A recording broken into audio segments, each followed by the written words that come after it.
नमस्कार दोस्तों, स्वागत है आप सभी का एक बार फिर से सरदाना ट्यूटोरियल पर। और मैं अंकित मालवी, आप लोगों का जीएस गुरु। देखिए, अभी जो हमारा टॉपिक चल रहा है वो चल रहा है मॉडर्न इंडियन हिस्ट्री, आधुनिक भारतीय इतिहास। और आधुनिक भारतीय इतिहास में फ़िलहाल जो हम टॉपिक कवर कर चुके हैं अब तक, वो हम 1857 के रिवोल्ट तक पहुँच चुके थे। रिवोल्ट 1857 की अगर बात करें तो वहाँ तक हमारे जितने पॉइंट्स थे, जो टॉपिक्स थे, वहाँ तक कंप्लीट हो गए हैं। अब हम बात करेंगे लेक्चर नंबर 9 की। और लेक्चर 9 में हमारा फोकस होगा रिवोल्ट्स आफ्टर 1857। 1857 के बाद जो रिवोल्ट्स इंडिया में हुए हैं उनके बारे में डिस्कस किया जाएगा। उनके क्या नेचर रहे हैं, उनके क्या कॉजेस रहे हैं, उनको यहाँ पर हम फोकस करेंगे। ठीक है, तो फिलहाल जो हमारा टॉपिक होगा वो होगा रिवोल्ट्स आफ्टर 1857। 1857 के बाद होने वाले विद्रोह जो भारत में हुए थे। अब इन रिवोल्ट्स की अगर बात करें तो इसमें सबसे पहला और सबसे फेमस जो रिवोल्ट है वो है indigo revolt. Indigo revolt it means नील विद्रोह। नील विद्रोह कहाँ हुआ था? नील विद्रोह या इंडिगो रिवोल्ट जो है वो हुआ था कहाँ पर? बंगाल में। तो बंगाल में नील आंदोलन होता है 1859-1860 के अप्रोक्स। ठीक है, इसके अलावा हम बात करेंगे पाबना रिवोल्ट की, कूका रिवोल्ट की। ठीक है, इसके अलावा अगर हम बात करें तो एक मुंडा रिवोल्ट हुआ था, उसको भी डिस्कस हम करेंगे। ठीक है, तो इस तरह के कुछ रिवोल्ट्स को हम डिस्कस करेंगे। यहाँ से एग्जाम में क्वेश्चंस पूछ लेते हैं, एग्जाम में कभी कभी इन सभी से क्वेश्चन आ जाते हैं, लेकिन सबसे इम्पोर्टेंट जो होगा, सबसे मोस्ट इम्पोर्टेंट अगर बात की जाए तो वो इंडिगो रिवोल्ट होगा, जिसे हम नील विद्रोह के नाम से भी जानते हैं।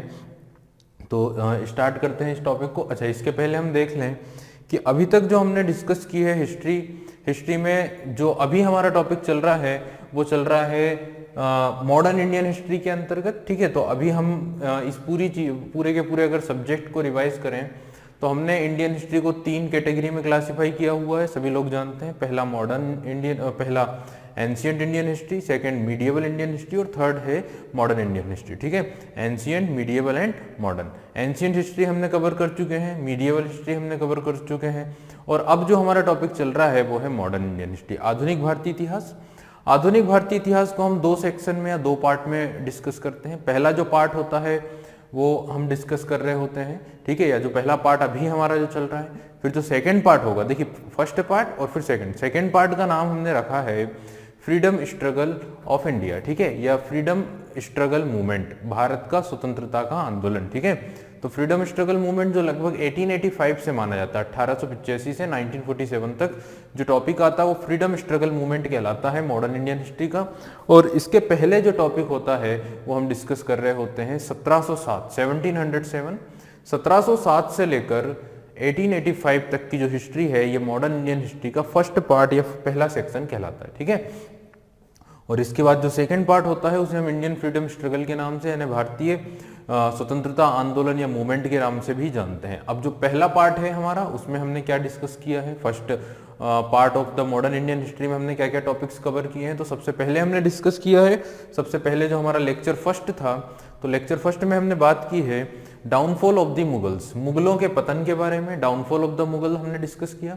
डाउनफॉल ऑफ द मुगल्स में हमने उन मुगल रूलर्स या हमने उन 11 मुगल इंपीरियर्स के बारे में डिस्कस किया है जो औरंगजेब के बाद आते हैं और जिनके दौरान या जिनके शासनकाल के समय पर मुगलों का पतन होता है। ठीक है, और दूसरे साम्राज्यों का उदय होता है, और साथ ही भारत की या इंडिया की जो सुप्रीम पावर के रूप में डेवलप होते हैं अंग्रेज या ब्रिटिशर्स। ठीक है, तो इन 11 मुगल रूलर्स को हम डिस्कस करते हैं पहले टॉपिक में, फर्स्ट टॉपिक में, that is known as the downfall of Mughals. ठीक है, फिर हम बात करते हैं सेकेंड नंबर पे जो 18वीं सेंचुरी, जो 18वीं शताब्दी की इंडिया की जो पॉलिटिकल कंडीशन थी, जो राजनीतिक स्थिति थी, उसके बारे में डिस्कस किया हमने। अब जो पॉलिटिकल कंडीशन ऑफ 18वीं सेंचुरी होती है उसमें कई सारी रीजनल पावर्स, कई सारे इंडियन एम्पायर्स डेवलप होते हैं, कई सारे इंडियन प्रिंसली स्टेट्स काफ़ी सक्सेसफुल या ताकतवर बन जाते हैं। और इनमें अगर बात की जाए तो इनमें आपके आते हैं मराठा एम्पायर, सिख एम्पायर, इसके अलावा बंगाल, अवध और हैदराबाद के जो सक्सेसर स्टेट्स थे इनका डेवलपमेंट होता है। कर्नाटक एम्पायर या कर्नाटक स्टेट डेवलप होता है। इस तरह से 18वीं सेंचुरी में भारत में या इंडिया में जो इंडिया की पॉलिटिकल कंडीशन थी, इंडियन रूलर्स की जो कंडीशन थी, वो हम डिस्कस करते हैं। फिर हम बात करते हैं नेक्स्ट टॉपिक की, जिसमें हम अराइवल ऑफ यूरोपियंस के बारे में बात करते हैं। ठीक है, अराइवल ऑफ यूरोपियंस में हम कई कंपनीज जो इंडिया में आई हैं, ठीक है। So many companies are arrived in India. अब ये जो कंपनीज इंडिया में आती हैं, इसमें सबसे पहली कंपनी या सबसे पहले लोग जो यूरोप से इंडिया आते हैं वो होते हैं पोर्तुगीज या पुर्तगाली, ठीक है, पोर्तुगीज। फिर हम बात करते हैं डचों के बारे में या नीदरलैंड के लोग या हॉलैंड के लोग। फिर हम बात करते हैं तीसरे नंबर पर, थर्ड नंबर पे ब्रिटिशर्स या अंग्रेज लोगों के बारे में, इंग्लिशमैन के बारे में, ठीक है। इंग्लिश या अंग्रेजों की बात की जाए तो अंग्रेज लोग जो भारत में आए हैं 1608 में, ठीक है। लेकिन इनकी जो कंपनी थी वो 1599 में बन चुकी थी, जिसे अथॉरिटी या फिर हम बोले चार्टर प्राप्त हो गया था 31 दिसंबर 1600 को, ठीक है, सन 1600 में। और फिर ये लोग सबसे पहले इंडोनेशिया आए और इंडोनेशिया से फिर इंडिया पहुंचे, ठीक है। अब अंग्रेजों के बाद जो चौथे नंबर पे इंडिया में आने वाली यूरोपियन कंपनी थी वो थे आपके डेनिस, और डेनिस के बाद आते हैं फ्रेंच, फ्रेंच के बाद आते हैं स्वीडिश, ठीक है। इस तरह से इस ऑर्डर में यूरोपियंस आए हैं और इनके बारे में हमने डिस्कस कर चुके हैं ऑलरेडी। लेक्चर 4 में हमने डिस्कस किया था कि इन यूरोपियन कंपनीज का तो आगमन हो गया थर्ड टॉपिक में, तीसरे लेक्चर में। लेक्चर 4 में हमने डिस्कस किया था कि किस तरह से इस ब्रिटिश पावर के द्वारा, ब्रिटिश शक्ति के द्वारा इंडिया को कॉन्कर किया जाता है, इंडिया को जीता जाता है, ठीक है। तो लेक्चर 4 में हम डिस्कस करते हैं victory of British in India, Bharat पर अंग्रेजों की विजय। और अंग्रेजों की जो विजय होती है इंडिया में, उसमें हम सबसे पहले बात करते हैं कि उनके जो कॉम्पिटिटर्स थे, उनके जो प्रतिद्वंदी थे, जो यूरोपियन प्रतिद्वंदी थे, जो यूरोपियन कॉम्पिटिटर्स थे, उनके ऊपर जो उन्होंने विक्ट्री हासिल की है। इसमें सबसे पहले पोर्तुगीज की बात की जाती है, किस तरह से पोर्तुगीज के साथ इनकी फ्रेंडली ट्रीटी हो जाती है, समझौता हो जाता है, मैट्रिमोनियल रिलेशनशिप या वैवाहिक संबंध स्थापित हो जाते हैं, ठीक है। इसके अलावा इनके साथ इनके कॉन्फ्लिक्ट भी होते हैं। 1611 या 12 में बैटल ऑफ सूरत या बैटल ऑफ हम बात करें स्वाली लड़ा जाता है। और फिर हम बात करते हैं सेकंड पोजीशन पे डचों के साथ या नीदरलैंड के साथ, नीदरलैंड या डच कंपनी के साथ जो इनके कॉन्फ्लिक्ट होते हैं, इनके साथ भी इनके समझौते हो जाते हैं हालांकि इनिशियल लेवल पर। और डच इंडोनेशिया वाले पार्ट को अपना हिस्सा बना लेते हैं और ब्रिटिशर्स जो है इंडिया में को अपना भाग बना लेते हैं। लेकिन फिर एक डिस्प्यूट होता है due to the nawab of Bengal, Bengal के नवाब के कारण, और फिर एक युद्ध लड़ा जाता है दोनों के बीच में, बैटल ऑफ बेदरा 1759। यहाँ से डचों का भी और ब्रिटिशर्स का भी एक प्रकार से सिस्टम अलग अलग हो जाता है और डचों की यहाँ पे हार हो जाती है और वो फाइनली पूरी तरह से इंडोनेशिया पे फोकस हो जाते हैं, ठीक है। तो डच ईस्ट इंडिया कंपनी, जिसे VOC कहा जाता था, वो पूरी तरह से फोकस रहती है इंडोनेशिया पर, और ईस्ट इंडिया कंपनी जो इंडिया पर पूरी तरह से फोकस होती है। फिर हम बात करते हैं कि इन लोगों ने जो फ्रेंच पर विक्ट्री हासिल की है, जो फ्रांसीसियों पर जो विजय हासिल की है, it means victory on French companies या फ्रेंच ईस्ट इंडिया कंपनी, उसके साथ जो युद्ध होते हैं, उनके साथ जो कॉन्फ्लिक्ट्स होते हैं, जिसमें हमने 3 एंग्लो फ्रेंच वॉर या हम उन्हें 3 कार्नेटिक वॉर्स के नाम से भी जाने जाते हैं, क्योंकि इन दोनों कंपनियों का जो बैटल ग्राउंड होता है, जो युद्ध क्षेत्र होता है, वो होता है कर्नाटक, ठीक है। इसलिए इन्हें क्या कहा जाता है, बैटल ऑफ कार्नेटिक या कार्नेटिक युद्ध। इसमें कर्नाटक के नवाब का भी पार्टिसिपेशन देखा जाता है। जब हम सेकेंड कार्नेटिक वॉर की बात करते हैं तो इसमें कर्नाटक और जो हैदराबाद के निजाम है उनका दोनों का पार्टिसिपेशन हो जाता है, ठीक है। अब हम बात करते हैं इसके बाद जो उन्होंने इंडियन रूलर्स को हराया है, इंडियंस को जो हराने की कोशिश हराया है एक एक करके, उसमें सबसे पहले विक्ट्री इनकी होती है बंगाल पर। बंगाल के बाद साउथ इंडिया में आते हैं और मैसूर को कॉन्कर करते हैं। मैसूर के बाद फिर मराठा हिस्ट्री या मराठों के ऊपर इनकी विक्ट्री हासिल होती है। 3 एंग्लो मराठा वॉर लड़े जाते हैं। 1775 से ये युद्ध शुरू होते हैं और 1818 में जाकर मराठा एम्पायर पर भी विक्ट्री हासिल कर ली जाती है, ठीक है। मैसूर की बात की जाए तो 4 युद्ध लड़े जाते हैं मैसूर के रूलर्स के साथ, मैसूर के राजाओं के साथ, जिसमें हैदर अली और टीपू सुल्तान 2 फेमस रूलर्स हैं। फिर हम बात करें पंजाब की, तो पंजाब पर इनको सबसे आखिरी में विक्ट्री हासिल होती है। अगर इंडियन सब कॉन्टिनेंट की बात करें, भारतीय उपमहाद्वीप की अगर बात की जाए, तो Punjab is the last biggest empire that was conquered by British East India Company. और पंजाब को कॉन्कर कर लिया जाता है 1859 में, और इसको जीतने के लिए भी 2 युद्ध ये लोग लड़ते हैं। पहला युद्ध जो होता है वो 1845 से 46 and second one was fought on 1848 to 49, ठीक है। और फाइनली जो पंजाब है वो भी ब्रिटिश ईस्ट इंडिया कंपनी का हिस्सा बन जाता है, ठीक है। तो इस तरह से इन्होंने इंडिया को कॉन्कर किया, भारत को जीता। फिर हम बात करते हैं इनकी जो लैंड रेवेन्यू पॉलिसीज इंडिया में इंप्लीमेंट की जाती है, अंग्रेजों के द्वारा जो भारत में भू राजस्व की नीतियां शुरू की गई, ठीक है, जिसमें हम डिस्कस करते हैं इनकी जो लैंड रेवेन्यू पॉलिसीज आती हैं, जैसे कि बात की जाए तो परमानेंट सेटलमेंट सिस्टम ये लोग इंप्लीमेंट करते हैं। बंगाल में 1772 में स्थायी बंदोबस्त कॉर्नवालिस के द्वारा शुरू किया जाता है। फिर हम साउथ इंडिया की बात करें तो वहाँ पे रैयतवाड़ी बंदोबस्त शुरू किया जाता है। नॉर्थ वेस्ट इंडिया या इंडिया के एक बड़े पार्ट पर इनकी जो एक और पॉलिसी होती है जिसे महलबाड़ी या महालबाड़ी बंदोबस्त भी कहते हैं, वो भी इंप्लीमेंट किया जाता है, ठीक है। तो ये टॉपिक हम डिस्कस करते हैं। फिर हम लेक्चर 6 में बात करते हैं अंग्रेजों के समय पर जो एडमिनिस्ट्रेशन हुआ है, जो प्रशासन हुआ है, ठीक है, और एडमिनिस्ट्रेशन के क्या प्रॉपर्टीज रहे हैं, प्रशासन की क्या विशेषता रही है during the rule of east India company. East India company के शासनकाल के समय भारत के प्रशासन की क्या विशेषता थी, भारत के प्रशासन में किन मुद्दों पर फोकस किया जाता था, प्रशासन कैसे चलता था, प्रशासन के क्या क्या इंपॉर्टेंट पिलर्स थे। जैसे कि हमने डिस्कस किया है कि यहाँ पे जब ईस्ट इंडिया कंपनी का शासन शुरू हो जाता है तो 3 उसके बेसिक पिलर होते हैं प्रशासन के। पहला सिविल सर्वेंट या सिविल सर्विसेज, दूसरा जो होते हैं वो होते हैं आपके आर्मी, और तीसरी होती है पुलिस, ठीक है। तो इनको हमने डिस्कस किया, इनके बारे में डिस्कस किया। देखिए 1853 के पहले पहले अगर बात की जाए तो जो सिविल सर्विसेज थी, जो नागरिक सेवाएं थी, उस पर सिर्फ कंपनी के जो बोर्ड ऑफ डायरेक्टर्स थे उनके द्वारा ही अपने खास लोगों को, अपने पसंदीदा लोगों को क्या किया जाता था, रिक्रूट कर दिया जाता, ठीक है। उनके रिकमेंडेशन के बेसिस पर रिक्रूटमेंट या अपॉइंटमेंट हो जाया करती थी। बट हम देखते हैं 1853 के बाद जब चार्टर एक्ट आता है 1853 में, और फिर धीरे धीरे से जो प्रोसीजर होती है अपॉइंटमेंट की, उसके लिए एक एग्जाम कंडक्ट की जाती है। That exam is known as the ICS, Indian civil services.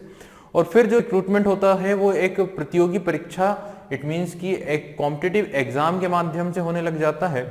और फिर धीरे धीरे 1859 तक इंडियंस को भी इन एग्जाम से पार्टिसिपेट करने का मौका मिल जाता है, और फिर इंडियंस का भी एडमिनिस्ट्रेशन में, प्रशासन में भागीदारी होने लग जाती है। लेकिन इंडियंस की जो भागीदारी होती है वो अगर कंपेयर की जाए ब्रिटिशर्स के मुकाबले तो एकदम जीरो के ये या नगण्य होती है, लगभग काफी मिनिमम इंडियंस होते हैं एडमिनिस्ट्रेशन में। सबसे फर्स्ट इंडियन की बात की जाए तो पहले भारतीय जो ICS की एग्जाम को क्लियर करते हैं उनका नाम होता है सत्येंद्र नाथ टैगोर, ठीक है। सत्येंद्र नाथ टैगोर जो 1863 में फर्स्ट इंडियन बनते हैं जो इस एग्जाम को या इस बात की जाए इस काफी फेमस एग्जाम को पास करते हैं, ठीक है। सत्येंद्र नाथ टैगोर की बात करें तो ही was the Elder brother of Rabindranath Tagore, और उनके जो पिता थे उनका नाम देवेंद्रनाथ टैगोर था, जो कि एक सोशल रिफॉर्मिस्ट थे। And he became the leader of Brahma society, जो ब्रह्म समाज के लीडर भी बने थे आफ्टर द डेथ ऑफ राजा राम मोहन राय, ठीक है। 1842 के अप्रोक्स उन्होंने ब्रह्म सभा या ब्रह्म समाज ज्वाइन किया था।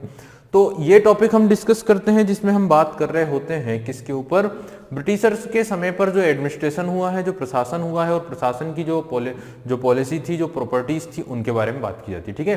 ब्रिटिशर्स की पॉलिसी की सबसे बड़ी, या ब्रिटिशर्स के प्रशासन के समय पर सबसे बड़ी पॉलिसी जो इन लोगों ने काफी मजबूती से फॉलो की वो ये थी कि इंडियंस का पार्टिसिपेशन बिल्कुल भी नहीं होना चाहिए, या इंडियंस को एडमिनिस्ट्रेशन से, ब्यूरोक्रेसी से दूर रखना है। सेना में बात की जाए तो बड़े बड़े पदों पर, बड़ी बड़ी पोस्ट पर इंडियंस को नहीं रखने की पॉलिसी अपनाई जा रही थी। पुलिस में भी बात की जाए तो बड़ी पोस्ट पर इंडियंस को ना रखने की पॉलिसी फॉलो की जा रही थी। जुडिशरी में बात की जाए तो काफी ज्यादा करप्शन था, पुलिस में बात की जाए तो काफी ज्यादा करप्शन था, और भी कई ऐसे डिपार्टमेंट थे जिसमें करप्शन काफी ज्यादा था। तो प्रॉपर्टी जो है एडमिनिस्ट्रेशन की, उसमें एक करप्शन भी आ जाता है, ठीक है। तो ये चीजें हैं जो हमें डिस्कस की है हमने लेक्चर नंबर 6 में, जिसमें हमने एडमिनिस्ट्रेशन की बात की, प्रशासन की बात की। फिर हम बात करते हैं लेक्चर 7 या लेक्चर 7 की, जिसमें हमने डिस्कस किया था रिवोल्ट। अच्छा, रिवोल्ट तो हमारा जो है लेक्चर 8 में आता है। लेक्चर 8 में हमने डिस्कस किया था रिवोल्ट ऑफ 1857, और लेक्चर नंबर 7 में हमने लेक्चर नंबर 8 में हमने डिस्कस किया था रिवोल्ट ऑफ 1857। और एक और टॉपिक हमारा होता है लेक्चर 7। लेक्चर 7 में हमने सोशल रिफॉर्मिस्ट मूवमेंट जो इंडिया में हुए थे, सोशियो रिलीजियस मूवमेंट, सामाजिक एवं धार्मिक आंदोलन, ठीक है ना। तो ये एक टॉपिक लेक्चर 7, जिसमें सोशियो रिलीजियस मूवमेंट, साथ ही साथ में इन्हें हम रिफॉर्मिस्ट और रिवाइवलिस्ट दोनों ही मूवमेंट के रूप में जानते हैं। कुछ रिफॉर्मिस्ट थे या रिलीजियस रिफॉर्मिस्ट थे और कुछ रिवाइवलिस्ट मूवमेंट थे। रिवाइवलिस्ट मूवमेंट का मतलब था कि ऐसे हमारे जो ट्रेडिशन है, ऐसे हमारे जो व्यूज हैं रिलेटेड टू रिलीजन, ठीक है, धार्मिक जो हमारे ट्रेडिशन है, धार्मिक जो हमारी परंपराएं हैं, जो due to the Muslim invaders, due to the Britishers या due to the Christian missionaries, इन सभी लोगों के, इन सभी के कारण से हमारी जो परंपराएं थी वो धीरे धीरे समाप्त हो रही थी, उनके ऊपर धीरे धीरे इम्पैक्ट पड़ रहा था। तो हमने जब रिवाइवलिस्ट मूवमेंट शुरू किए तो हमने उन चीजों को पुनः शुरू करने की कोशिशें की। तो रिवाइवलिस्ट मूवमेंट का मतलब है कि जो पुरानी परंपराएं हैं, जो ओल्ड ट्रेडिशन और रिचुअल्स हैं, उन्हें डबल से क्या किया जाना, उनको डबल से डेवलप करना, उनका पुनरुत्थान करना ही क्या कहलाता है, रिवाइवलिस्ट मूवमेंट कहलाता है। जैसे कि हम बात करें स्वामी दयानंद सरस्वती जिन्होंने आर्य समाज की स्थापना की थी, उनके मूवमेंट को हम एक रिवाइवलिस्ट मूवमेंट के तौर पर देखते हैं, ठीक है, क्योंकि उन्होंने हिंदू धर्म और हिंदू धर्म में के जो परंपराएं थी उन्हें वापस से उठाने की बात की है। वेदों के संस्कृति, वेदों के रिचुअल्स, वेदों की अथॉरिटी को मानने की बात कही है, ठीक है। हालांकि उन्होंने साइंटिफिक एजुकेशन को सपोर्ट किया है, लेकिन कई जगहों पर उन्होंने वेस्टर्न कल्चर, वेस्टर्न परंपराओं का विरोध किया है, ठीक है। तो इस तरह से हमने बात की है revivalist movement, social reformist movement में कई मूवमेंट हमने बात की, जैसे राजा राममोहन रॉय को हम मानते हैं फादर ऑफ इंडियन रेनेसां, भारतीय पुनर्जागरण का अग्रदूत ही हम मानते हैं किसे, राजा राममोहन रॉय। और उनके द्वारा जो जो एक्टिविटी परफॉर्म की गई है, जैसे सती प्रथा के उन्मूलन के लिए उन्होंने काफी एक्टिवली परफॉर्म किया या काम किया है, ठीक है। इसके अलावा उनके जो बुक्स वगैरह लिखे गए हैं, इन्होंने आत्मी सभा की स्थापना की है, ठीक है। फिर हम बात करते हैं कि इन्होंने जो ब्रह्म समाज की स्थापना की है, फिर ब्रह्म समाज में आदि ब्रह्म समाज, भारतीय ब्रह्म समाज, ठीक है, और साधारण ब्रह्म समाज, ये सारे जो डिवीजन होता है ब्रह्म समाज में, बाकी जो लीडर्स आते हैं केशव चंद्र सेन, ठीक है, देवेंद्र नाथ टैगोर, ये सारी जो एक्टिविटी होती है ब्रह्म समाज में उसको डिस्कस किया है। तो पूरा का पूरा देखिए हमने कई सारे सोशल रिफॉर्मर्स के बारे में डिस्कस किया, जैसे ईश्वरचंद विद्यासागर हैं, ज्योतिबा फुले, सावित्रीबाई फुले हैं, ठीक है, महादेव गोविंद रानाडे, रमाबाई रानाडे, उनके बारे में डिस्कस किया। तो काफी रिफॉर्मिस्ट, महाराष्ट्र के कई सारे रिफॉर्मिस्ट थे, ठीक है। तो ये सारी चीजें हैं।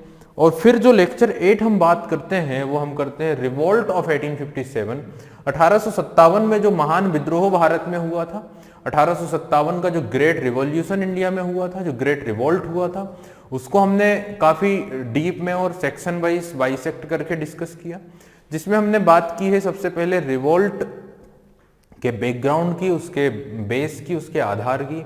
फिर हमने बात की उसके जो कॉजेज ऑफ द रिवोल्ट थे।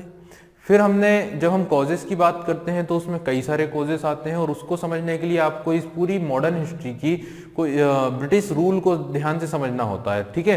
तो ब्रिटिश रूल को जब आप देखते हैं तो आपको समझ में आता है कि प्रशासन के समय उन्होंने क्या गलतियां करी हैं, ठीक है। उन्होंने जब इंडिया को कॉन्कर किया तो कई सारे पॉलिटिकल मिस्टेक्स उनके रहे हैं। इकोनॉमिकल में उन्होंने इकोनॉमिकल कंडीशन में कई तरह से इंडियंस को एक्सप्लॉइट किया है, ठीक है। रिलीजियसली अगर बात की जाए तो उन्होंने भारत के रिलीजन में भी काफी ज्यादा प्रॉब्लम्स क्रिएट किए। उनकी आर्मी में, जो सेना में जो इंडियंस थे, उनके ऊपर भी कई प्रकार के दबाव थे, या उनको भी कई प्रकार से शोषण उनका भी किया जाता था। तो ये सारी जो चीजें हैं ये बनते हैं इसके मुख्य कारण या फिर बेसिक रीजन, ठीक है। और फिर जो इमीडिएट कॉज होता है, जो तात्कालिक कारण बनता है, वो हम सभी को पता है कि ग्रीस्ड कार्टिजेस उस समय पर लाए जा रहे थे या यूज में किए जा रहे थे। सबसे पहले उनका यूज किया जा रहा था किसके द्वारा, या उनका प्रैक्टिकली प्रयोग किया जा रहा था किसके द्वारा, सेना पर, ठीक है। और सेना के जो इंडियन सोल्जर्स थे, जो भारतीय जवान थे, जो भारतीय सिपाही थे, जब उन्हें ये इंफॉर्मेशन मिलती है, जब उन्हें ये खबर मिलती है दैट द ग्रीस्ड कार्टिजेस, जिस पर की जो कवर है, the cover of greased cartridges वो जो बना होता है वो बना होता है पिग एंड बीफ फैट, ठीक है। तो सुअर और गाय की चर्बी का बना होता है वो कवर, वो कागज जिसके अंदर कारतूस है या कार्टिजेस है। तो ये जब खबर फैलती है, और साथ ही एक और रिपोर्ट आती है कि सिपाहियों के, सोल्जर्स के आटे में बोन डस्ट मिला हुआ है, हड्डियों का आटा मिला हुआ है, हड्डियों का डस्ट मिला हुआ है, ठीक है। ये कुछ ऐसी खबरें होती हैं जिससे कि आर्मी में या सेना में विद्रोह होने लग जाता है, रिवोल्ट होने लग जाता है, और ये रिवोल्ट शुरू हो जाता है। फिर हम बिगिनिंग ऑफ द रिवोल्ट की बात करते हैं। बिगिनिंग ऑफ द रिवोल्ट में हम देखते हैं किस तरह से सबसे पहले बहरामपुर में घटना घटी है।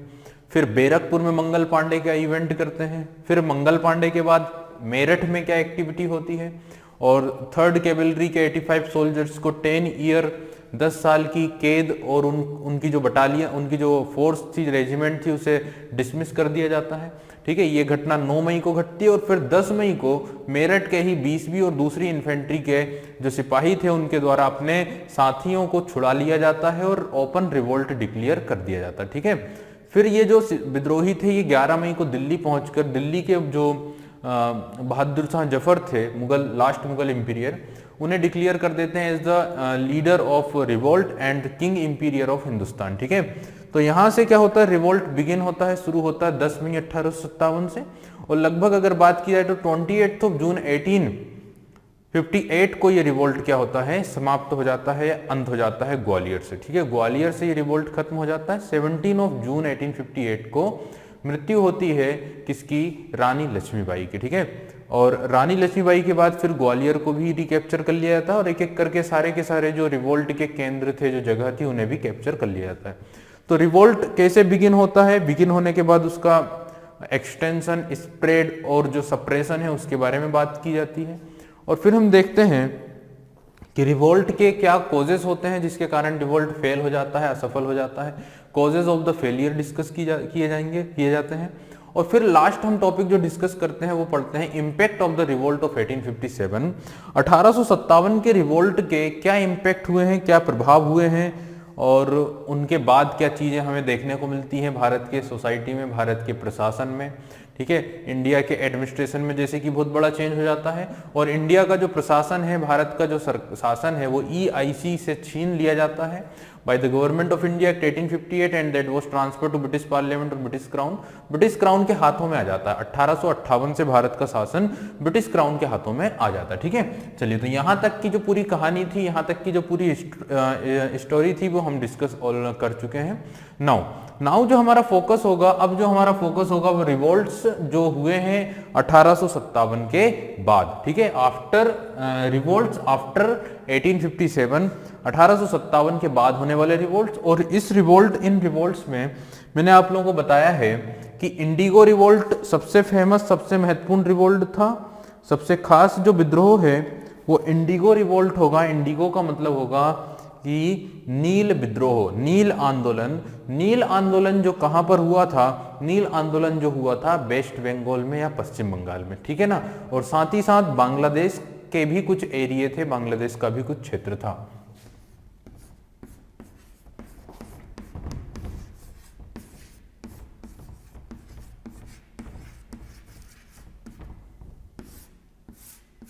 Indigo revolt. ठीक है, तो इंडिगो रिवोल्ट पे फोकस करेंगे हम। हालांकि यहाँ पे अगर बात की जाए तो और भी कुछ रिवोल्ट्स हैं, जैसे कूका रिवोल्ट है, पाबना रिवोल्ट है।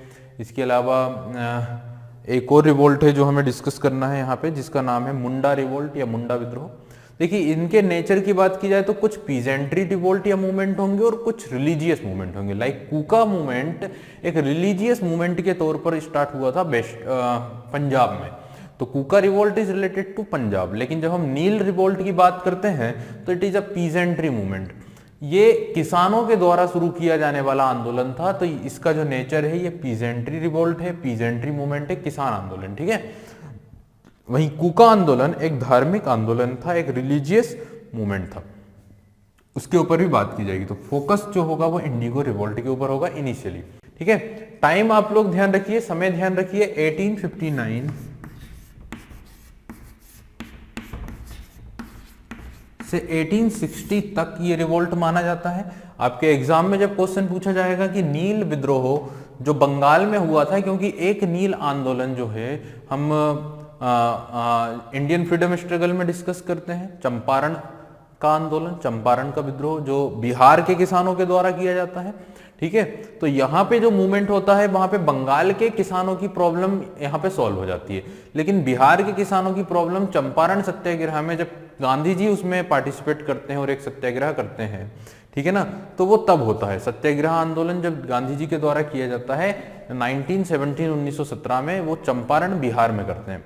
तो वो एक अलग मूवमेंट है जो आगे देखेंगे हम, लेकिन फिलहाल इंडिगो मूवमेंट नील आंदोलन जो बंगाल में होता है। ठीक है, इंडिगो रिवोल्ट ऑफ बंगाल। ठीक है, सबसे पहली बात, indigo planting in Bengal dated back on 1717। तो इंडिगो का जो प्लांटेशन है बंगाल में ये 1777 से क्या होता है, प्रारंभ होता है। ठीक है, इन 1777 से बंगाल में नील की खेती क्या होती है, प्रारंभ मानी जाती है। ठीक है, अब इंडियंस को ना नील के बारे में कोई आइडिया नहीं था। नील का जो कंसेप्ट था, नील का जो प्लांटिंग था, वो इंडिया में किसके द्वारा लाया गया था, तो ये पॉइंट आप लोग ध्यान रखिएगा। व्हेन लुइस बोनार्ड नाम के एक प्लांटर थे, लुइस बोनार्ड नाम के एक प्लांटर थे जो फ्रांस से बिलोंग किया करते थे, जो एक फ्रेंच मैन थे। तो यहां पे एक नाम मैं बता देता हूं आप लोगों को,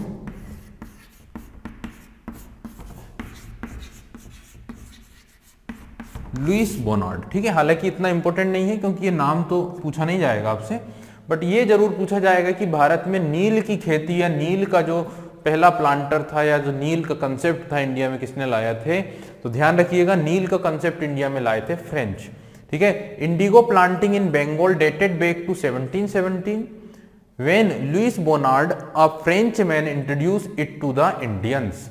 तो फ्रेंच बोनार्ड ने इस नील के बारे में इंट्रोड्यूस किया है इंडियंस को, और 1717 से भारत में नील की खेती शुरू हुई थी। ठीक है, he was the first indigo planter of Bengal. तो ये जो लुइस बोनार्ड था, he was the first indigo planter.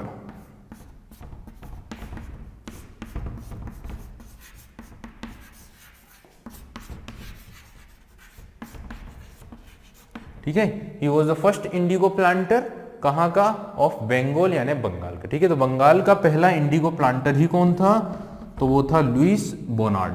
He was a Frenchman, जो कि फ्रांस से आया था, फ्रांस का नागरिक था। ठीक है, he started cultivation at Taldanga and Goalpara near Chandernagore Hooghly. तो ये जो खेती थी इसने कहां शुरू करी थी, हुगली के पास जो फ्रेंच बस्ती थी, जो फ्रेंच फैक्ट्री थी, चंदरनगर। ठीक है, Chandernagore is a French factory of Bengal in Bengal. Bengal में फ्रांसीसियों की जो फैक्ट्री थी वो चंदरनगर थी। ठीक है, जबकि अंग्रेजों की जो थी वो हुगली थी, हुगली के ही पास चंदरनगर थी। तो चंदरनगर के आसपास जो क्षेत्र पड़ते हैं, जैसे जिनके नाम थे गोपालपारा, ठीक है, इसके अलावा ताल दांगा, इन जगहों पे इन्होंने ये जो नील की खेती थी वो क्या करी थी, स्टार्ट करी थी या फिर प्रारंभ करी थी। ठीक है, तो इतनी चीजें आप लोगों को क्लियर हो गई होंगी। ठीक है ना, यहाँ तक की बातें क्लियर हो गई होंगी कि भारत में या इंडिया में जो नील की प्लांटिंग थी, जो नील की खेती थी, वो बंगाल से शुरू हुई थी। और बंगाल से ये खेती कब से शुरू हुई थी, 1717 से। किसने शुरू की थी, लुइस बोनार्ड, जो एक फ्रेंचमैन था, फर्स्ट इंडिगो प्लांटर के रूप में कंसीडर कर सकते हैं। तो काफी पहले देखिए, रिवोल्ट जो हुआ है 1859 में हुआ। खेती कब से शुरू हुई, 1717 से शुरू हुई। उसके पीछे के क्या रीजन थे, कारण थे, उनको समझेंगे। द इंडिगो रिवेलियन, जिसको हम नील विद्रोह के नाम से भी जानते हैं, the indigo rebellion took place in Bengal in 1859 to 1860 and was a revolt by farmers against British planters who had forced them to grow indigo under terms that were greatly unfavorable to the farmers। तो अब आप ये cause समझ गए होंगे, कारण समझ गए होंगे कि जो इंडिगो रिवेलियन था वो बंगाल में हुआ था 1859 से 1860 के दौरान। और इसके पीछे का बेसिक रीजन क्या था, बेसिक कारण क्या था, was a revolt by farmer against the British planters। किसके अगेंस्ट में किया गया ये रिवोल्ट था, अगेंस्ट द ब्रिटिश प्लांटर्स।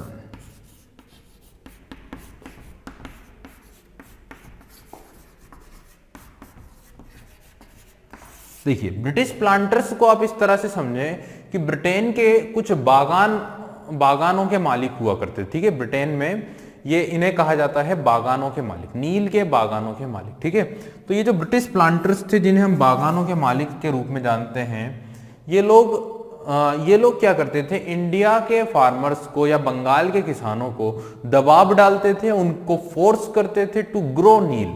ठीक है, या टू ग्रो इंडिगो।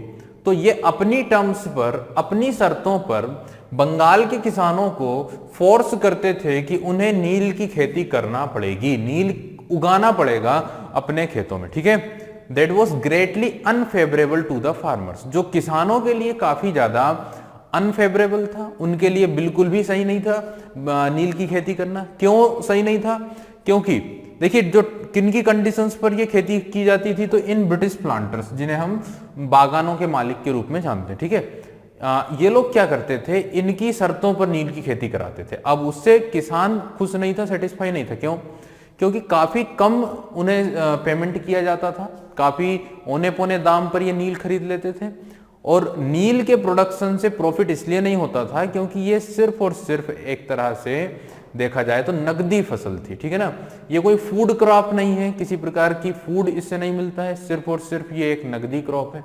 तो ये एक प्रॉब्लम थी। साथ ही जब नील की खेती की जाती थी तो किसानों की जो जमीनें थी, किसानों के जो खेत थे, उन पर भी इम्पैक्ट पड़ता था। उनकी जो उपजाऊपन है, उनकी जो फर्टिलिटी है वो कम हो जाया करती थी, ठीक है। ऊपर से कम उसके जो सही प्राइस है, जो सही रेट है, वो भी नहीं मिलते थे। तो किसान यहाँ पे या फार्मर्स ऑफ बंगाल काफी ज्यादा क्या थे, प्रॉब्लम में थे, काफी ज्यादा दुखी थे due to the terms of the British planters. British planters की जो टर्म्स कंडीशंस थी उसके कारण, ठीक है। तो स्टार्ट करते हैं causes of the indigo rebellion या causes of the indigo revolt. अब इंडिगो रिवोल्ट के कॉजेस को अगेन हम डिस्कस करते हैं, थोड़ा सा और डीपली, थोड़ा सा और विस्तृत तरीके से पढ़ते हैं। Indigo cultivation start in Bengal, तो आप सभी को पता है क्या आंसर होगा। 1717 से 1777 से बंगाल में नील की खेती प्रारंभ की जाती है, बंगाल में नील की खेती शुरू की जाती है, ठीक है। अब देखिए आगे, Indigo was a high demand worldwide. Trade in indigo was lucrative due to demand for blue dye in Europe. अब ध्यान से समझे इस बात को, क्या बात बोली गई। Indigo was a high demand world wide, पूरे विश्व में नील की जो डिमांड थी उस दौर में, उस दौरान नील की जो डिमांड थी काफी ज्यादा बढ़ी हुई थी, ठीक है ना। इसीलिए नील पैदा करने पर या नील उगाने पर ज्यादा प्रेशराइज किया जाता था, बिकॉज द डिमांड जो है ना वो वर्ल्ड वाइड वैश्विक लेवल पर पूरे वर्ल्ड में काफी ज्यादा हाई थी, किसकी, नील की, ठीक है। Trade in indigo was lucrative due to the demand for blue dye in Europe. अब इसका कारण यह था, इसकी जो डिमांड थी काफी ल्यूक्रेटिव थी, काफी लचीलापन था, काफी ज्यादा मांग की जाती थी, क्योंकि यूरोप में नीला जो डाई है, जो नीला क्या बोलते हैं अपन, ब्लू डाई का मतलब नीले कलर का जो पाउडर है, उसकी काफी ज्यादा डिमांड थी कहां पे, यूरोप में। और यूरोप में उस डिमांड को पूरा करने की काफी जरूरत थी, और उसी के लिए यहाँ पे काफी डिमांड किया जाता था नील को पैदा करने का, ठीक है। European planters enjoyed a monopoly over indigo and they forced Indian farmers to grow indigo by signing fraudulent deals with them, ठीक है। अब देखिए यहाँ पे एक चीज ये जो क्लियर हो गई वो ये कि यूरोपियन प्लांटर्स को मोनोपोली थी, यूरोप के इन बागान मालिकों को, यूरोप के इन प्लांटर्स को क्या थी, मोनोपोली थी, ठीक है, ट्रेड करने की, नील के व्यापार करने का एक अधिकार ब्रिटेन के इन बागान मालिकों को थी, ठीक है ना। और कोई ये ट्रेड नहीं करता था, और किसी को ये व्यापार के राइट नहीं थे, ठीक है। ईस्ट इंडिया कंपनी को ही मोनोपोली थी। अब क्या होता है कि क्या करते हैं ये लोग जो इंडियन फार्मर्स हैं उनको काफी दबाव डालते हैं, to grow indigo by signing fraudulent deals with them, ठीक है। तो यहाँ पे इंडियन फार्मर्स को प्रेशराइज किया जाता है, फोर्स किया जाता है, और उनके साथ डील्स की जाती है, उनके साथ एक प्रकार से समझौता किया जाता है। और ये समझौता किसके माध्यम से होता है, तो ये समझौता वहां के जो जमींदार होते हैं, ठीक है ना, उनके माध्यम से ये समझौता किया जाता है और इंडियन फार्मर्स को दबाव डाला जाता है, ठीक है।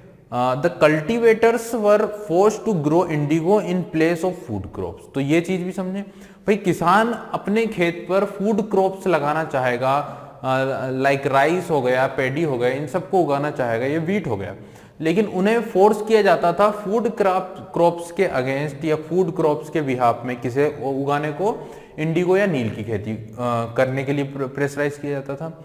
दे were advanced loan for this purpose, ठीक है। अब ये क्या होता है कि यहाँ पे ना कंडीशंस काफी खराब थी।